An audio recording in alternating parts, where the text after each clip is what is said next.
Hello po mga kababayan, this is Nancy Bicolana. Pag-usapan po uli natin yung Monday session dyan sa Senado.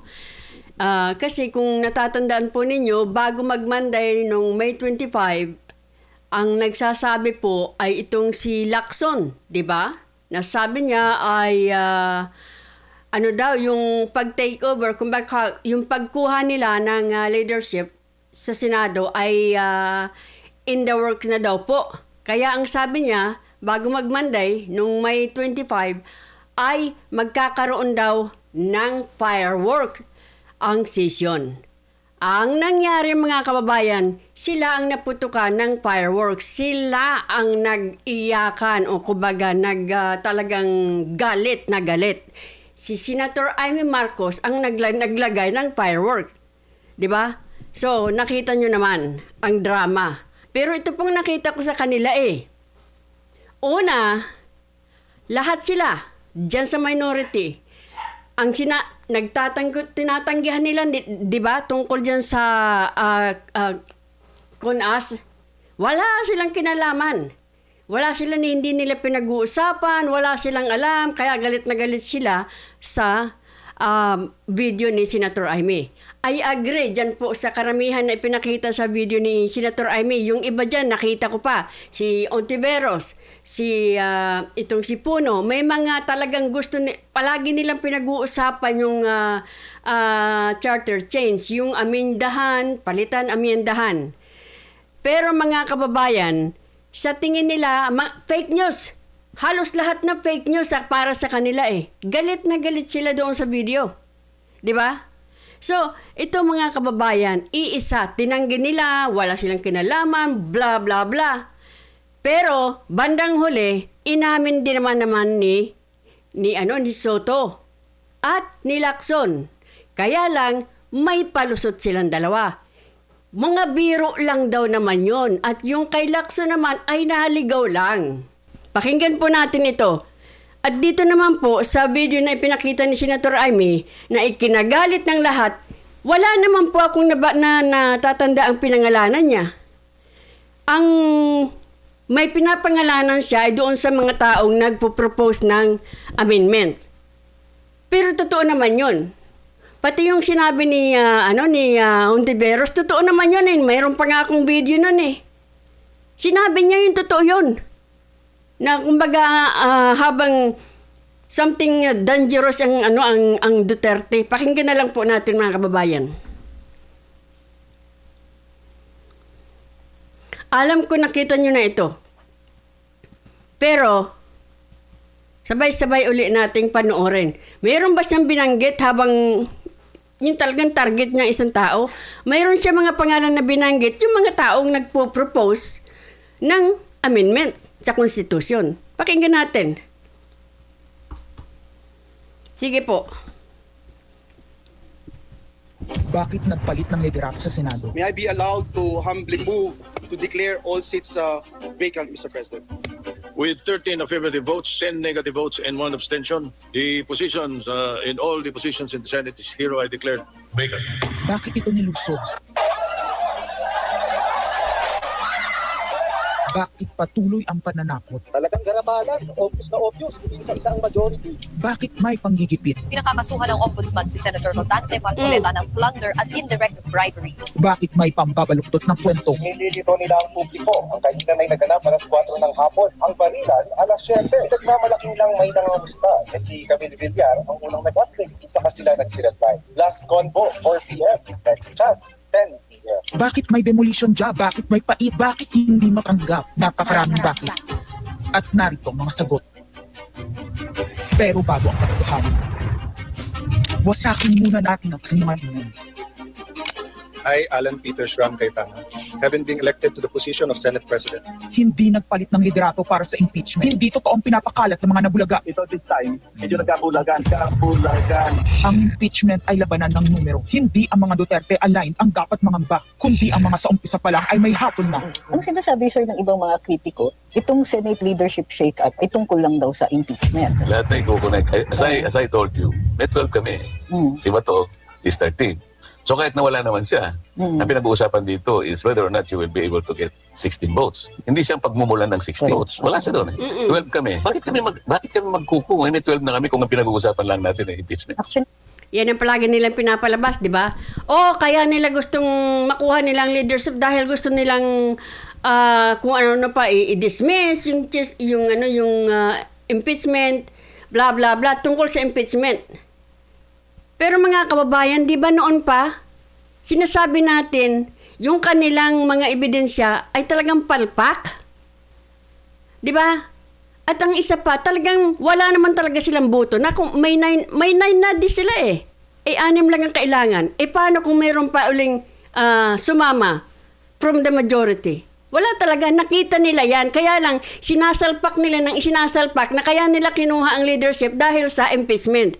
Pero, di ba, yung pala, nag-uusap sa Soler. 9 lang ang kailangan para Yes, ma-dismiss. 12 kami. So it's more than the required votes. But that's not the point. Ang ano kasi pinipilit nilang i-connect doon. Kaya ako natatawa. What is the connection there? Gusto pang ipa-inhibit ang mga tinatawag nilang Duterte-aligned senators. Diba? Nananawagan pa ng partial kuno at pagiging patas, pero sa publiko, may mga pahayag na hindi makakatakas. While VP Sara is in power, the threat of a full-blown Duterte comeback is still a very real and present danger. Bakit ganito ang desperasyon? Bakit hindi maikubitigil? No. Bakit natataranta ang lahat? Mr. Speaker, I move to endorse to the Senate the resolution setting forth the articles of impeachment. Narito ang pagsisiwala. Noong April 22 sa Soler, nagkita si Tito Soto at House Speaker D para pag-usapan kung ano ang papakialaman sa 1987 Constitution habang nakaupo si Bongbong Marcos. Kasama ni House Speaker D at Pasensya na po ha kung may naririnig kayong medyo maingay na chihuahua sa likod ha. Hindi ko masaway. si South Cotabato Congressman Ferdinand Hernandez. Kasama ni Soto ay ang dating Senate Secretary na si Mark Mendoza. Konas ang gusto nilang mode ng charter change. Muling sinusulong sa Kamara ang charter change o pag-amyenda sa konstitusyon sa pamamagitan ng Constitutional Convention. Is something big brewing inside the government to claims of a possible no-election scenario. Ang pag-aamyenda ng konstitusyon sa pamamagitan ng Constituent Assembly. Ang hindi ko po maintindihan, parang yung mga senador, nabulaga na naman dyan. Balitang-balita na. Kahit nga tayong mga ordinaryo, nakikita natin, nababalitaan natin. Oh, bakit itong mga senador na parang nabulaga lang na naman? Oy, wala kaming alam dyan. Hindi namin pinag-uusapan yan. At para makakuha ng suporta sa Senado at sa Kongreso, ito dapat ang mga nilalaman.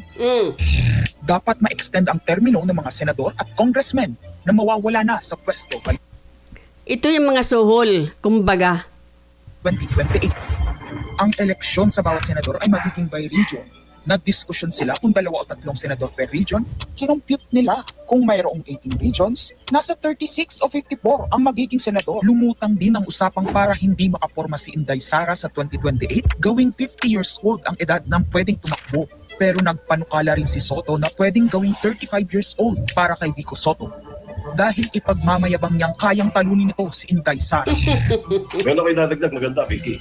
Ibaba natin ang edad ng presidente to 35. Magagaling ng bata ngayon eh. Magagaling eh. Ibigay na natin sa mga kabataan ng patakbo nitong bansa. Baka puro matino pa ilagay natin. Baka sabihin nila, Senator Soto, this is to siguro allow your nephew, ba, si Vico, na tumakbo. Sabi ko na mag-qualify. Sabi ko na mag-iisip sila ng gano'n, hindi ko naisip si Vico. Ang impormasyong ito ay mula mismo sa kasama sa meeting. Hindi niya iniisip si Vico dyan. Bigla lang pumasok sa isipan niya. Soto, give me a break. Kasama din nila ay isang congressman, isang gobernador, isang retired military officer, isang dating may mataas na katungkulan, at 5 mula sa private at business sector. Kaya ba binaliwala ang panawagan ng taong bayan? Kaya ba binaliwala ang paalala ng Iglesia ni Cristo? Hindi po nagbabago ang bilin ng Iglesia ni Cristo, Nelson, na ang Iglesia ni Cristo po ay tutol sa impeachment.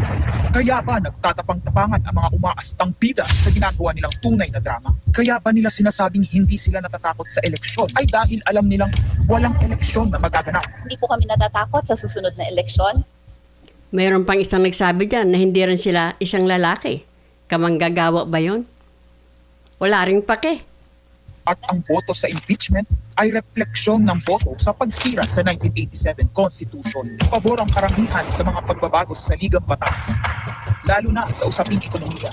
Ngunit kung papakialaman ng iilan ang konstitusyon para maghari-harian at para sa pansariling kapakinabangan, makapwesto ng matagal o mailuklok ang kamag-anak, kumanda kayo sa galit ng bayan. Ang pagpapalit ng liderato sa Senado ay hindi kakaiba. Ito ay nakabase sa prioridad at gusto ng mga senador. Bumabahana ng ebidensya laban kina Bongbong Marcos, Liza Diba? Marcos, Sandro Marcos at Martin Romualdez. Kailangan ng may bayag sa Blue Ribbon Committee. Ipinangako na sa mga korap na mambabatas ang perang malilipo sa 2027. 2028 national budget. Dapat pigilan. 2028. Alam natin, that's the election. Itong video na to po, wala talagang binanggit na sino mang pangalan dito. Pero lahat sila nagalit, yung mga minority. Budget. And it was assured to the congressman, this will also be the CONAS budget. Nagiging isa ng malaking sindikato ang pamahalaan. Sinusuportahan ito ng mga dating kalaban, mga tinulungang manalo noong nakaraang eleksyon, mga may galit sa nagdaang administrasyon. Mga walang utang na loob silang sumusuporta. Lahat sila kasama ng pinakamalaking troll farms at ilang bahagi ng mainstream media Yan. ay pinagagana ng dalawang bagay. Pera galing sa korupsyon, galit sa mga Duterte. Mahalaga ang liderato ng Senado para sa mga korap at nakasandal sa mga buwaya ng kapangyarihan. Ngunit mas mahalaga ito sa mga naninindigan na ang Senado ay bantayog ng konstitusyon. Mas mahalaga ito sa mga naninindigan. Kaya wala silang dapat ikagalit kung sila ay naninindigan. So bakit sila galit na galit? Duduro-duro pa silang ganon. Siyang ganon, si Subiri. Na, di ba? Na hindi dapat pinatakot, sinusuhulan at iniitik upang maging tau-tauhan. Maaaring hati ngayon ang Senado. Maaaring kanya-kanyang bersyon ng kwento. Wala nang pakialam kung ano ang totoo. Isa itong indikasyon na gumagana ang demokrasya. Kailangan lang maalala ng bawat senador na kahit sila ay may kapangyarihan, hindi dapat nila malimutan magpakatao. Sa kabila ng lahat ng problema, pinakamababang halaga ng piso sa kasaysayan, mataas na bilihin at gasolina, kawalan ng trabaho, halos wala nang makain, nagpapakamatay na mga magsasaka. Ang inuuna ay politika, impeachment at kung ano-anong propaganda para mabalik ang kontrol sa Senado ng mga nangako na maisakatuparan ang pagpapahaba ng panahon sa kapangyarihan. Kung magde-deny yung mga nandoon sa meeting na yon at pabubulaanan yung aking sinabi, then sasabihin ko kung sino ang nagsiwalat sa amin. Kasi magugulantang ang buong bansa. Kahit si Sir Lito Banaya, wala siyang sinabing pangalan. Mayroong umamin na. Di ba? Pag talagang... Siniwalat ko kung sino yung nagsabi sa amin.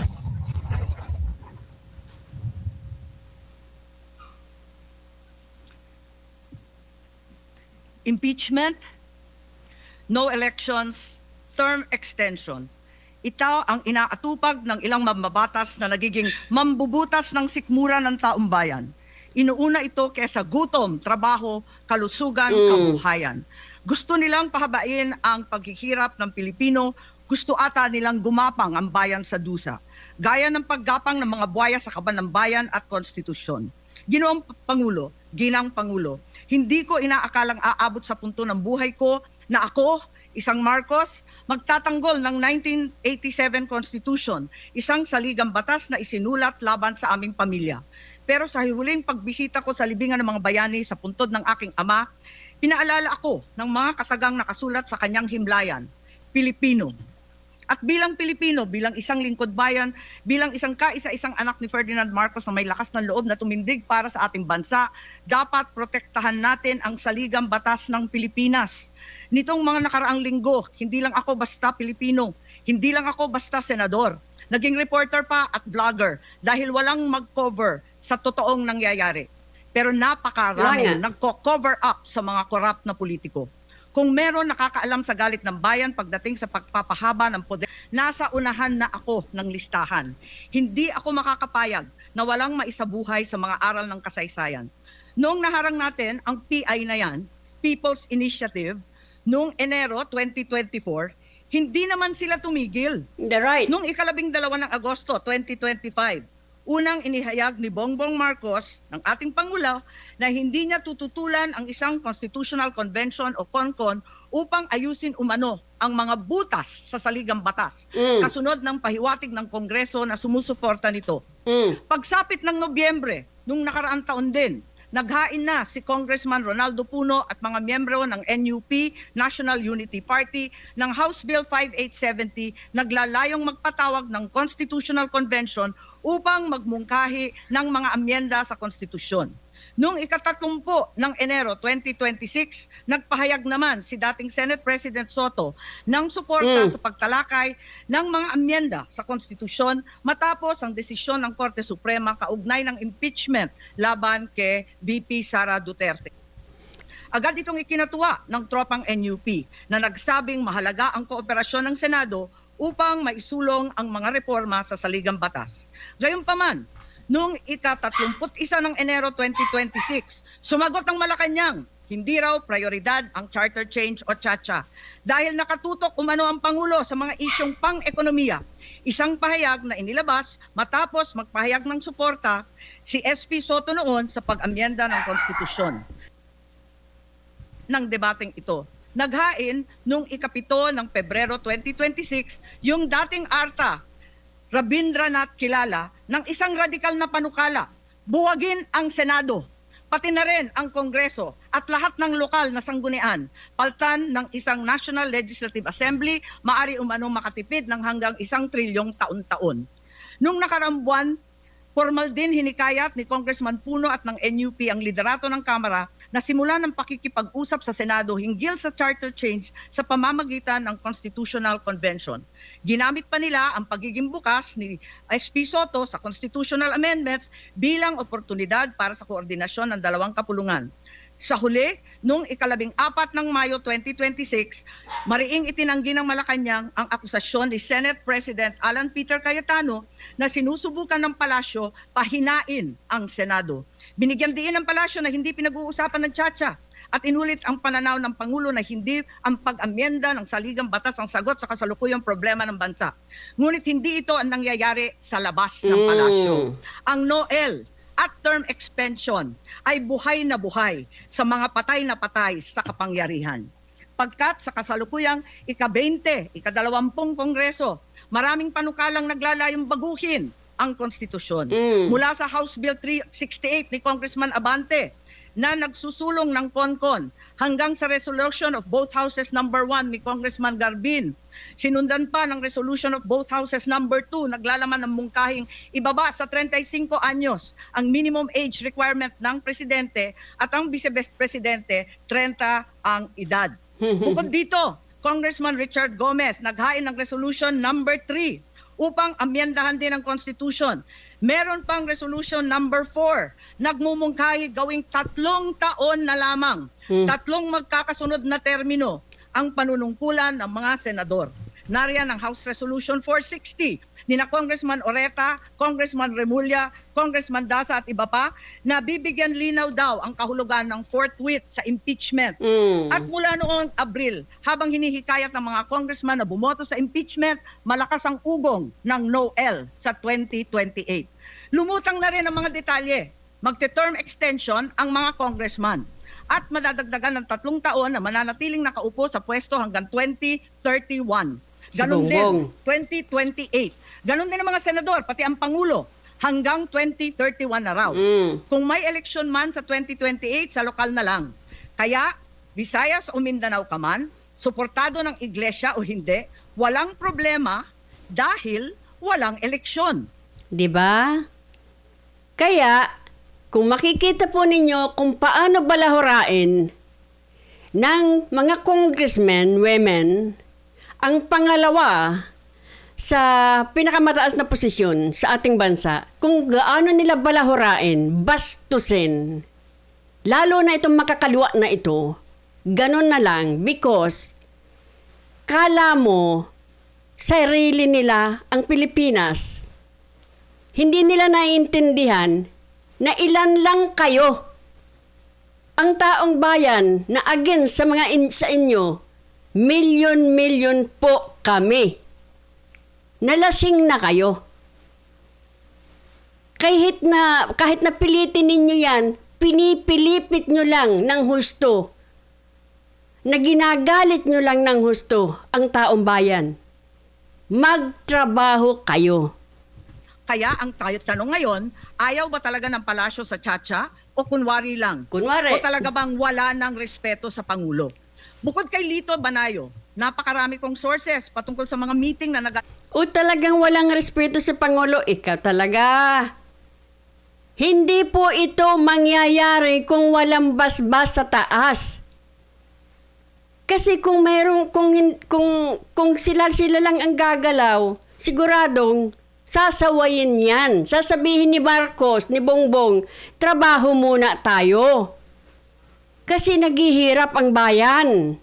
Walang pera.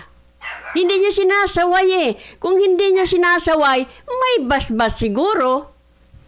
para sa isinusulong na Constituent Assembly o CONAS. Mga kalipunan ng mga politikong hindi nananalo sa mga matataas na posisyon, inaambisyon nila. Kung hindi kayang manalo sa boto, baguhin na lang ang konstitusyon. Noon pa man, hindi ako naging hadlang sa pagbabago. Kumpara lamang sa ekonomiya at ikagiginhawa ng buhay ng Pilipino.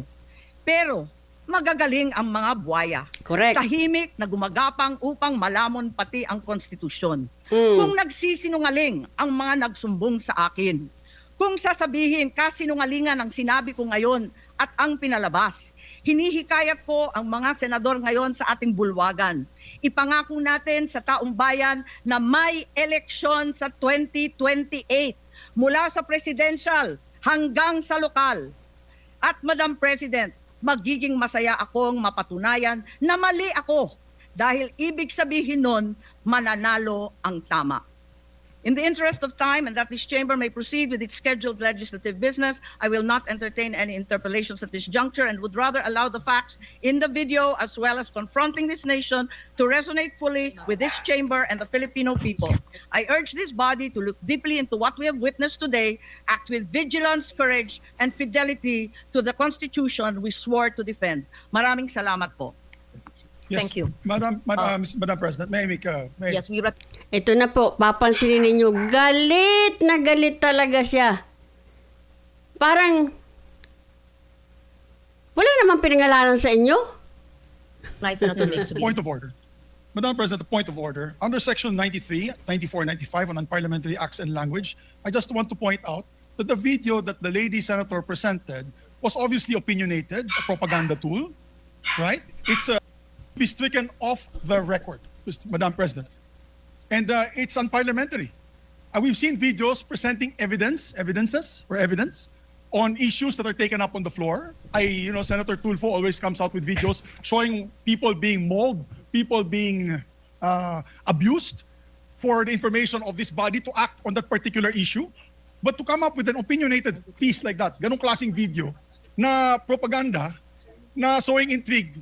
Kasi ako, Madam President, hindi naman ako sang-ayon sa people's charter change. I was the first one in this institution who fought that kind of move with the PI. And all of us together, kaming lahat, for the first time in the history of the Senate, 24 senators tumayo dyan at pinasapo natin yung Contra People's Initiative, na fake People's Initiative. Na talagang kinall out natin yung lahat ng grupo ng tumutulak nun, from the Speaker and even Malacanang. Kinalaban natin. Kaya wala kaming kinalaman dyan. Bakit sinama kami dyan sa propaganda na yan? Sinama kayong lahat? Wala naman siyang binabanggit na pangalan eh. Hindi naman sinasabing kayong lahat na minority. I think, kung ano ba man para sa lahat yan, para sa inyo, 24 na senador. Baka ginigising lang kayo.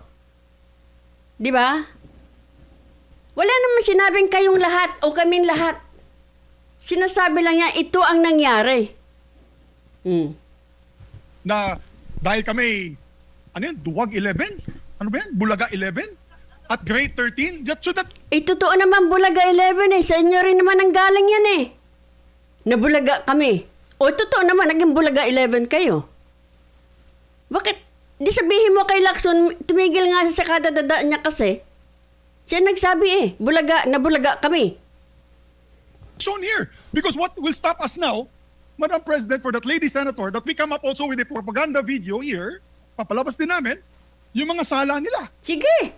Palabas nyo! Hindi naman kami ganyan. No? To gain traction, to gain... Si Lacson mahilig dyan, oy! Di ba? Nababanatan nga niya si Senator si Senator Marcoleta. Oh, patapos niya magpakita na kung ano-ano mga video, yun lang. Wala na siya, hindi na siya matanong. Nawawala na siya.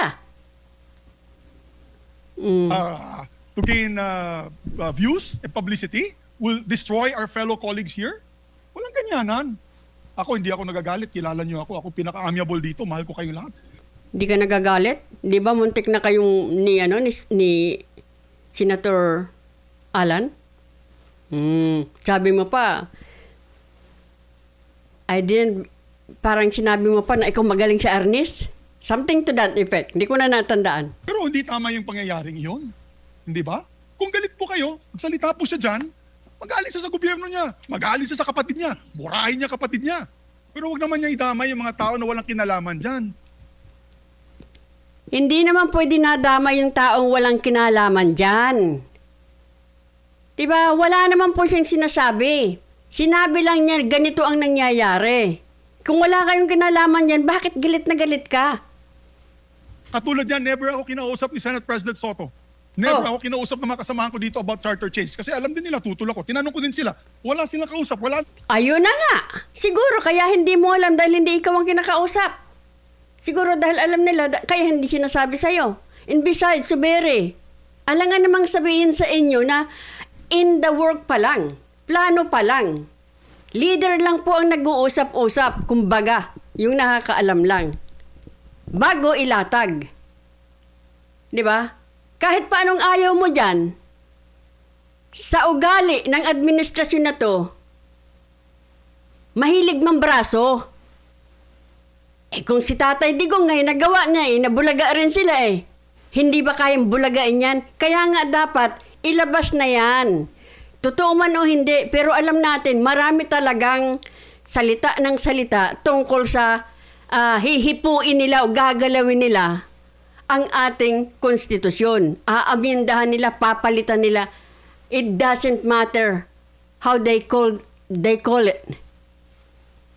Pero, imbis na magtrabaho sila, banat sila ng banat, impeachment, patawag ng hearing, kung ano-anong hearing, hindi na nagtatrabaho para sa mamamayang Pilipino, para sa constituent nila. Wala silang pakialam, kaya naman pala, parang mayroon silang plano. Wag nang makialam, wag nang mag-alala sa mga DDS, dahil milyones tayo Wag nang mag-alala sa Mindanao vote, wag nang mag-alala sa mga simbahan, kaya naman pala. Kaya naman pala, balahura kayo. Sa totoo lang. Wala na kayong respeto. Alam ninyong walang kinalaman ng VP Sara sa binibintang nila. Not a single one. Sino sa inyong nagtatanggol dyan maliban sa majority na ngayon? Wala silang kinalaman, wala silang alam sa charter change. This whole group is just nodding. Hindi nga. Alam nga namang idaldal sa inyo yan. Pinaplano pa lang. Kumbaga. Their heads. There is no such thing. Inday-badiday na ba tayo dito sa Senado? Kaya nga sinasabi, we're a circus. I apologize to those who are watching. They think we're a circus. We are a circus because this type of language that we are pushing in this August chamber, it's unparliamentary. Wow. Madam President, it is unparliamentary. And I'll tell you now, these people here, ladies and gentlemen, in this body, are not in favor of any amendments to the Constitution. How do you know? We just want to bring back the integrity. Cannot we discuss that as a group, as a body, that we fight for our integrity, for the good name to be brought back, for people like Jokno, people like Tanyada, people like Aquino, people like Salonga, even Fabulon, people like Miriam Defensor Santiago, Joker, for what was the best times of our institution. Have we forgotten that and we've made it already like a circus? Madam Chair, I do not agree. Because I'm not Maca Marcos. I'm not, so when you come up with a propaganda tool like that, hitting all of us, it makes us look that we are nagpata sa panig. You're not Maca Marcos? Pero yung katahimikan mo ay aproba na yan sa Marcos. Yung katahimikan mo, Subiri. Nagsasabing, nagsasabing, para ka na rin pro-Marcos. So, wag mo sabihin, hindi ka mama ka Marcos. Nandiyan ka eh. Tahimik ka eh. Sobrang nga ang yakap mo sa kanya eh. Noon eh. O ano pala yun? Nakita mo? Yung sobrang yakap mo, sobrang ano mo kay Marcos. Kami ng mali at nasa panig po kami ng mga demonyo. May panindigan po kami lahat dito, Madam President. So therefore, you can see my passion on this. I move to strike the horrible propaganda video off the records of this great institution, Madam President. Oy, baka nagpapalapad ka, Subiri, sa taas. Balik ka. Ikaw na lang uli ang maging Senate President. Before I recognize the former Senate President, may I ask the former Senate President, Senator Subiri, is that transformed into your motion? Yes, that's a motion. That is your motion. That is a motion, Madam. Yes. So before we act on your motion, may I hear first from the Minority Leader Thank and you. then Senator Tulfo?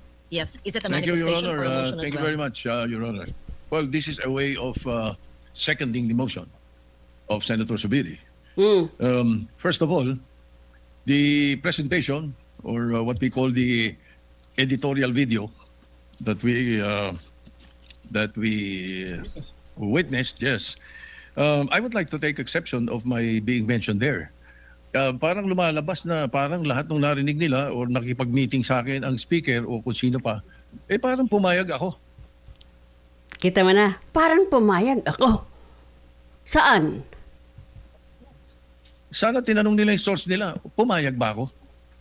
Yung mga binabanggit na idea, I did not even mention it to any member of the Senate.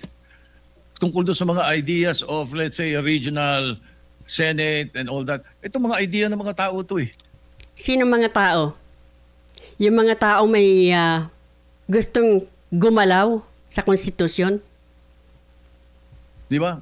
Kung nakikinig ka, narinig mo yung idea, ikaw ba'y sumang-ayon na?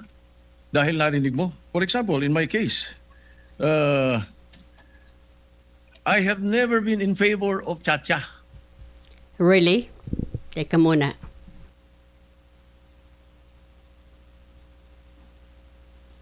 Di ko makita sa sa laptop ko. Ito na lang. Makita ninyo ito.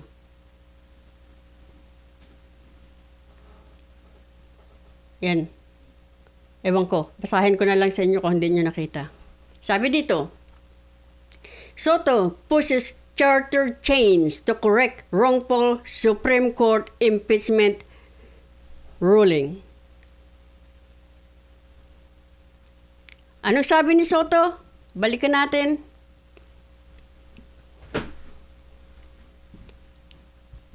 Anong sabi niya, mga kababayan?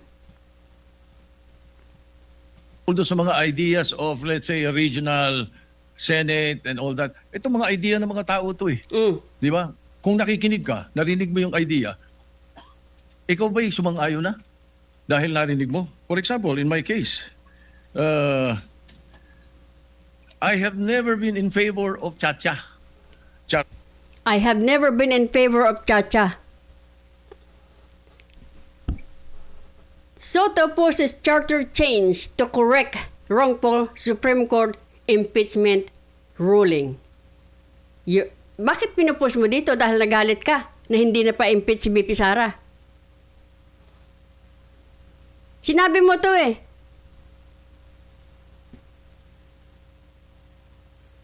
Oh. Tuloy. Change? Never.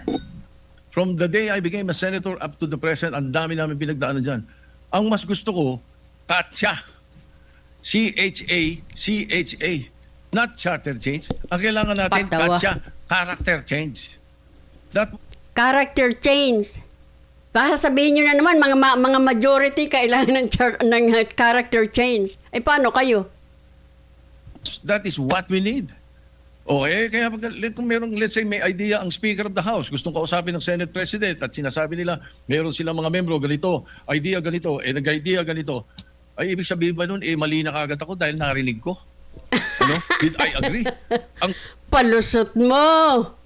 Sabi ko pa nga, if we're going to change or amend, not change amend ang nabanggit ko. If you're going to amend the Constitution, baka ako pumayag sa isang bagay lang. Sabi ko, at yun may kumbaga sa in jest ko pa sinabi. Sabi ko, ibaba natin ang edad. Bakit sa Amerika, 35 years old ang presidente? Ang senator, 30. Bakit sa atin 40 and 35? Kaya mali pa rin yung sinasabi doon sa isa sa comment sa the distinguished lady na sinasabi, gusto ko raw iakyat into 50 para ma-disqualify doon sa Duterte. Hindi naman po ikaw ang sinasabihan na ikaw ang gusto magpalit. Sinasabi lang po na iyan ay nasa propose.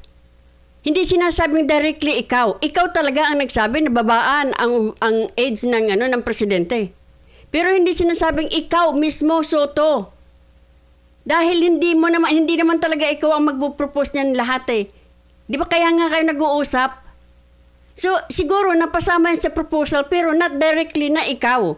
O ginagawa niyo yung excuse no? Na mali. That's not true, Mr. President, Madam President. That's impossible. I never said that. Di ba? I never said that. Senator Amy did not even say that you said it. Sinasalo mo lang yan para gamitin para bara doon sa sinabi. Na kumbaga hindi nagtutugma. Siya gustong pababaan, yung proposal gustong pataasan. Ito ikaw ito doon sa isa eh. Di magkaiba kayo. Pero talagang hindi ikaw ang pinapatungkulan dito. Baka mayroong nag-suggest. Dahil mayroong di ba? Mayroon diyang Sandro. O di ba? Mayroon diyang iba dyan na bata pa. O mayroon diyang Sandro, mayroon diyang iba. Kung totoo naman na talagang patataasan ang age ng isang presidente, di hindi nga naman makakatakbo si Vice President Sara. Kung sakali nga na hindi maipa-impeach siya. Dahil wala naman talaga kayong kapag-apag-asa dyan sa impeachment. Kaya nga parang biglang bumungad na naman ito. Di ba? Paano mo maipapaliwanag yung iba dyan na wala silang pakialam? Kumbaga, hindi sila concerned sa 2028. And something to that effect. Kailan mo narinig yan sa mga taong tumatakbo? Parang ang lakas ng loob nila magsalita na wala silang pakialam sa tao, sa iba, sa eleksyon. Hindi pa natin narinig yan kahit kailan. Ngayon lang. Di ba? Narinigan nyo na po ba ang mga taong tatakbo na kailangan ng boto? Narinigan nyo po ba sila na magsabing na hindi sila worried sa eleksyon? Meron pang isang lalaki dyan nagsabi na hindi din sila, wala na silang, kumbaga, hindi ko alam talaga eksakto ang sinabi niya na talagang wala na rin silang pakialam sa botante, kumbaga. Nothing to do with the proposal for any elections of Sara Duterte in 2028. For all you know, I might vote for her. Di ba? Patawa ka. Hindi pa pwedeng porque pinag-uusapan, narinig mo, yun na kagad. At saka lalabas dito na para bang ako yung nakikiisa. I have nothing to do with the allegations of Chacha. I heard the proposals. I never brought it up. I heard the proposal. Din mayroon ngang proposal. So, Subiri, hindi nyo alam, di ba? Alam ni Soto. Alam nga naman sabihin sa'yo. To my colleagues. Maybe not now. Any one of them. Hindi ko binanggit eh. As a matter of fact, there was one time na sinasabi yung meeting daw namin, Senator Lacson was there. He dropped by because he had the board meeting. At tapos sabi ko, tama-tama. Nagkamali siya ng pasok. Nagkamali ng pasok. Yan na po, nandoon na sila sa nagkamali ng pasok. Happen to be that Lacson's out there. Totoo man o hindi, alam po ninyo ang hirap niyong paniwalaan. Ang dami na po kasing mga trust issues din sa inyo. Di ba?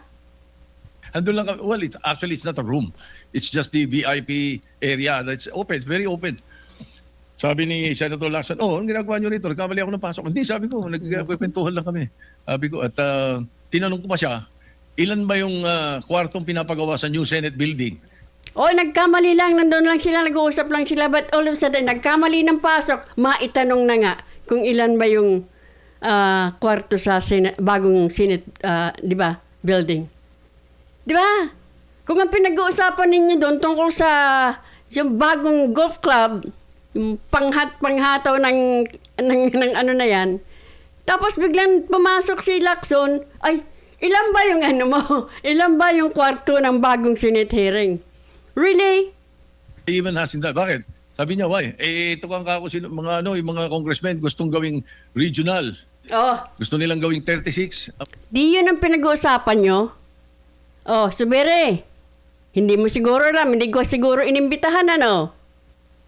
Mga senador, sabi ko, tatanong ko kung kakasya ron. We were joking. Ayun na nga po ang palusot. We were joking. Katulad ng palusot niya, kaya nangyari yung kaguluhan sa Senado. Hindi ko alam na darating si Bato. Di ba? Totoo man o hindi, ang problema, trust issues na po, meron kayo dyan. Yung mga source na nakikinig ng mga kwento, parang they make it sound sinister. Mag-ingat po tayo sa mga ganong kwento. Mag-iingat po tayo sa mga ganyang palusot. Hindi ko sinasabing hindi nangyari. Nangyari. Oh, inamin. Hindi ko sinasabing hindi nangyari. Nangyari. Nangyari. Subere, nangyari. Nag-uusap. Nag-usap kami, nakita kami. As a matter of fact, you will not be surprised. You should not be surprised if I often see Boji D. Oh. Yun din po yung sinabi, di ba? Nandoon sila sa Soler Hotel, kasama sila Boji D ay kasama din. Coincidence, accidental lang naman yun. Boji D is my golf mate. Ang mga golfing friends namin, every now and then, nagkaka-dinner kami. And during that time, na pinag-uusapan nila yung na binabanggit na nag-meeting daw kami dahil sa Chacha. Parang ganun ang dating eh. That's not true. Ang talagang topic namin was the new TW777 of Sinabi mo na na pinag-uusapan ng ilan ang room doon sa bagong Senado. Di ba? Kasi, di ba pinag-uusapan na baka man regional yung mga senador magkakaroon ng kumbaga ano ba yun? 36 ba yun to 54? Pero, sasabihin mo, hindi, pinag-uusapan ninyo ay yung golf club, yung bagong golf club. Ano ba yung tawag nila doon? Honma Meres. It's a new set of clubs that Speaker Boji was telling me that he wanted to buy and asked me if I tried it already. Kami mga golfing buddies na grupo. Even Dom Mendoza was there because Dom Mendoza is NPC also. He's the Secretary General of NPC. So pagka nakikita-kita kami almost, every 2 weeks? Every month we have an NPC meeting. We always miss you, Madam President, because you seldom attend. So hindi dapat masamahin kung nag-uusap-usap ang mga politiko, kung may mga idea mga politiko. Ang problema, Soto, sa administrasyon na to, nakakatakot na. Pag ganyan nagpapalihim-lihim na mga meron na namang usap-usap ng Constitution, amendments ng Constitution. Nakakatakot na because nga po itong administrasyon na to ay nothing is impossible. So pagka ganyan, nakikitang napapag-usapan, lalo na't inaamin mo na nag-uusap nga, di ba? Tungkol sa madadagdagan ng mga senador, tungkol sa ilan ba ang kwarto dyan sa bagong Senate building. Kung makikita po ninyo ang Senate building, talaga namang ginawa nilang talagang oligarko ang style. That's why... At taong bayan ang nagbabayad dyan. Kaganda-gandang building. Habang ang ating mga kababayan na pinangakuan ng 1 million housing per year, wala na yon. Tuloy lang ang ligaya. Ituloy ang bagong Senate building. Kayo po, taong bayan, ang nagpapatayo niyan habang ang tao, ang kababayan natin, hirap na hirap. They are out of touch. Ang meron lamang may nakakaalam sa ating paghihirap ay ang Duterte. Dahil sila po ay down to earth. Itong mga taong ito, mga elitista. Hindi sila connected, hindi nila ramdam ang taong bayan. Kaya nga po, tingnan nyo, kung mahal tayo ng gobyernong ito, hindi niya pahihirapan, hindi nanakawan, hindi pababayaan, huhulihin ang mastermind. Really take offense. I take exception to what was presented. But I don't care about what the other mention or the other things that were mentioned. But as far as the issue of my involvement in Chacha is concerned, I vehemently deny. Definitely, I have nothing to do with that. And I second them. I vehemently deny. I wish, Senator Soto, yan din po ang ginawa mo nung ikaw ay inakusahan na allegedly tumanggap ng malita noong 18 na ex-soldiers. Sana sinabi mo rin yan, tumayo ka rin dyan. I vehemently deny na ako ay tumanggap ng malita. Pero ang alam mo lang, ang sagot mo lang, baka ako hanapan ng asawa ko kung nasaan yun. Yun lang. Di ba? Of Senator Subiri, that the editorial video should be stricken off the record because it appears na parang mayroon tayong sinister na plano na kasama kami. Na-withdraw na nga po yung video. Na-withdraw na. Pero na-achieve nila ang goal. Lumabas ito. Inamin. Yun nga, nagkita nga sila sa Soler. Whether it's true, not true, sa kanila rin lumabas na pinag-uusapan na nadadagdagan ang senador. Biro lang daw yun. Thank you. Thank you. Senator Ping Lacson, please. Thank you, Madam President. My name was mentioned by the distinguished minority leader, and I confirm that I witnessed a portion of the Oy, kinumpirma na. conversation.